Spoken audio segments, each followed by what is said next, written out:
प्रहलाद जी पटेल को आमंत्रित करता हूं। जोरदार तालियां आप लोगों के लिए, जोरदार तालियां।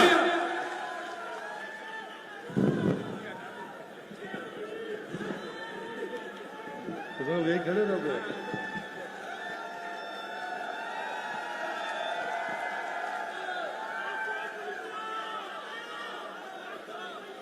भारत माता की। अब आप लोग भी जरा शांति से कर देना। भारत माता की। इतनी देर से चिल्ला रहे, थोड़ा जोर से बोलो। भारत माता की।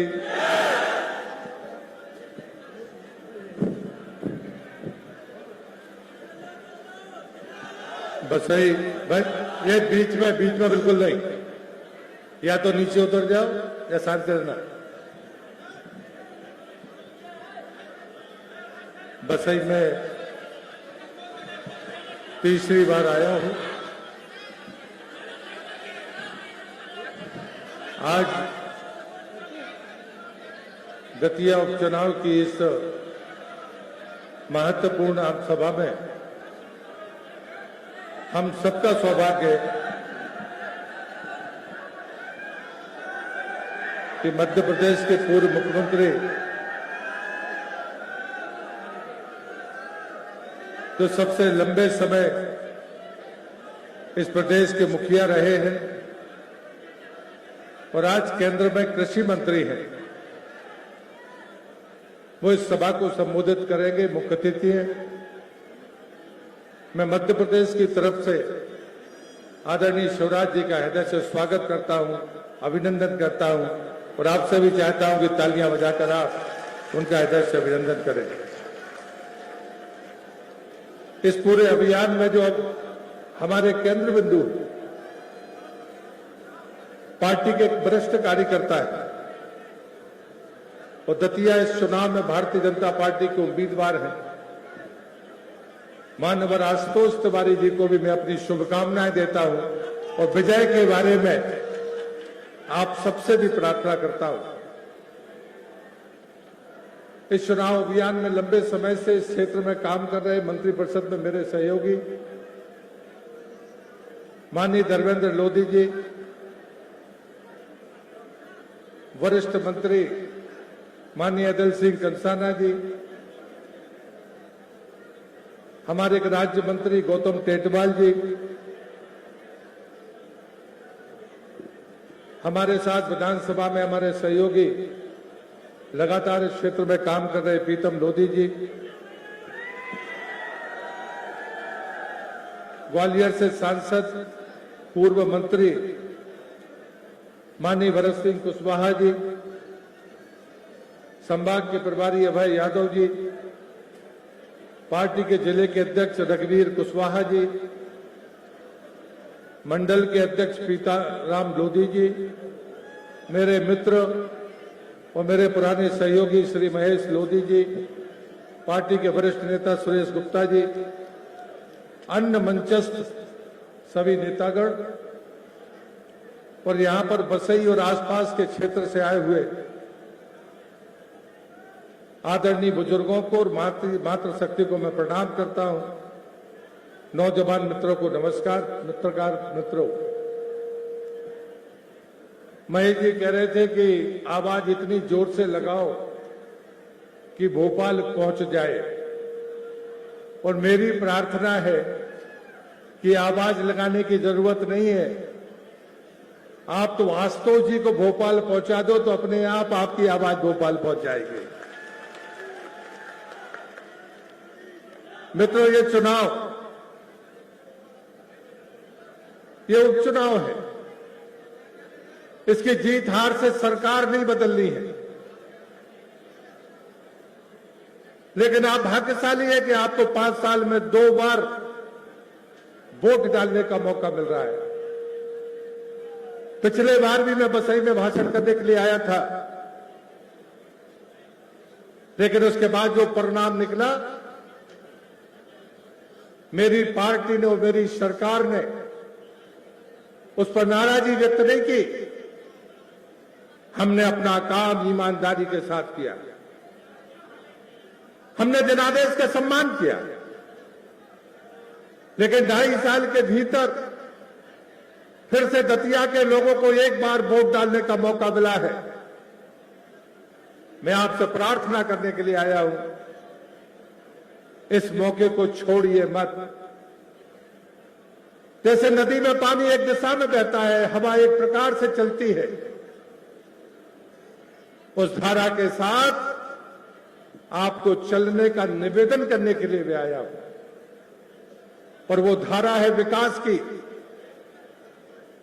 विपरीत दिशा में चलने की जरूरत पड़ती है,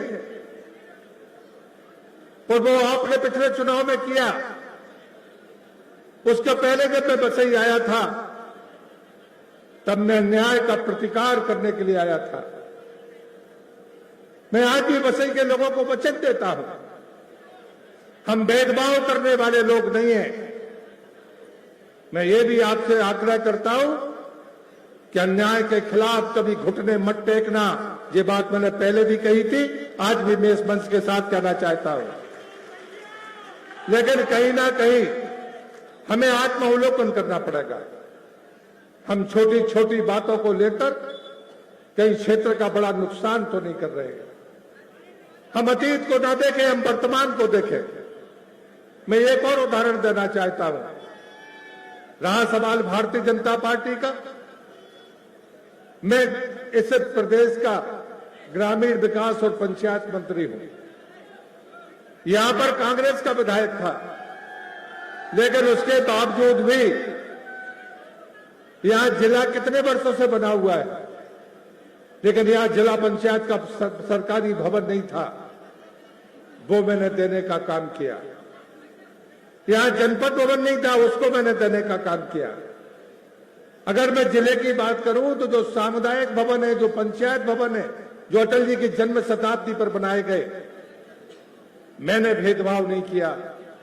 और इसी विधानसभा में, इसी बसई के क्षेत्र में 15 अटल पंचायत भवन बने हैं, 14 सामुदायिक भवन बने हैं। हम दल के आधार पर भेद करने वाले लोग नहीं हैं, लेकिन ग्रामीण क्षेत्रों में जो हमारे मंत्री और हमारे कार्यकर्ता जा रहे, वो देखते हैं कि उनके क्षेत्रों की तुलना में यहां पर जिस प्रकार से ईमानदारी से काम होना था, उसमें कहीं कमजोरी दिखती है। मैं इस राज्य का मंत्री हूं, और आप सौभाग्यशाली हैं कि केंद्र के मंत्री भी यहां पर बैठे हुए हैं। हम वचन देते हैं, हम उन खामियों को दूर करेंगे, उनको ठीक करेंगे। कहीं ना कहीं हमको तय करना पड़ेगा। अभी आपने देखा है कि नौजवानों ने कुछ मामले उठाए थे। देश के प्रधानमंत्री ने नौजवानों की बात का सम्मान किया और उनकी बातों को मानने का काम किया है। हम वो लोग नहीं है जो अहंकार से अपने सामने खड़े रहे। और इसलिए मुझे लगता है कि बसई एक महत्वपूर्ण स्थान है। आपने जो फैसले किए, वो फैसले महत्वपूर्ण थे। और इसलिए आज इस मंच से मैं प्रार्थना करता हूं, आशुतोष जी का व्यक्तिगत जीवन मैं अच्छी तरह से जानता हूं। मैं उनमें से लोग नहीं हूं जो चेहरा देखकर तरफदारी करने लगूं। मैं उनका व्यक्तिगत जीवन जानता हूं, और मैं आपको भरोसा दिलाता हूं, एक जनप्रतिनिधि के नाते वो ईमानदारी से तो काम करेंगे ही, अहंकार रहित होकर आपके साथ कंधे से कंधा मिलाकर काम करेंगे, ये बात मैं कह सकता हूं। और इसलिए मैं आप सब नौजवान मित्रों से भी कहना चाहता हूं कि मित्रों, ये चुनाव कोई हल्ले गुल्ले का चुनाव नहीं है। ये सूर्य के समान सत्य है कि मध्य प्रदेश में भारतीय जनता पार्टी की सरकार है। ये मां नर्मदा के प्रवाह की तरह सत्य है कि मध्य प्रदेश में भारतीय जनता पार्टी की सरकार है। जंगलों से आने वाली वो शुद्ध हवा, वो भी कहती है कि मध्य प्रदेश में भारतीय जनता पार्टी की सरकार है। उस सरकार की धारा में विकास इस दतिया की धरती पर हो, जो न्याय के साथ हो, बिना भेदभाव के हो। जो उदाहरण मैंने दिया है वो प्रलोभन नहीं है। मैं कांग्रेस के लोगों को जवाब देना चाहता हूं, जब हम विकास करते हैं तो हम भेदभाव नहीं करते, कि ये कांग्रेस का है कि ये भारतीय जनता पार्टी का है, लेकिन जनप्रतिनिधि की सजगता, जनप्रतिनिधि की सक्रियता, जनप्रतिनिधि का सहयोग ये महत्वपूर्ण होता है। मैं जानता हूं बसई के लोगों ने बहुत दंश सहा है, लेकिन मैं उन दंश के समय भी चुप नहीं रहा हूं, और इसलिए मैं आपसे प्रार्थना करता हूं ये मौका मत गवाइए। कम अवसर आते हैं जब 5 साल में कभी किसी को 2 बार वोट डालने का मौका मिले, वो दतिया के लोगों को मिला है। इसे न्याय में परिवर्तन कर दीजिए, दतिया के विकास में भागीदार अपने आप को बनाइए और भारतीय जनता पार्टी और उसके प्रत्याशी को विजयी बनाइए। ये विनती करते हुए मैं आपकी इतनी बड़ी संख्या में आप यहाँ पधारे, आपको हृदय से धन्यवाद करते हुए अपनी बात समाप्त करता हूं। भारत माता की जय।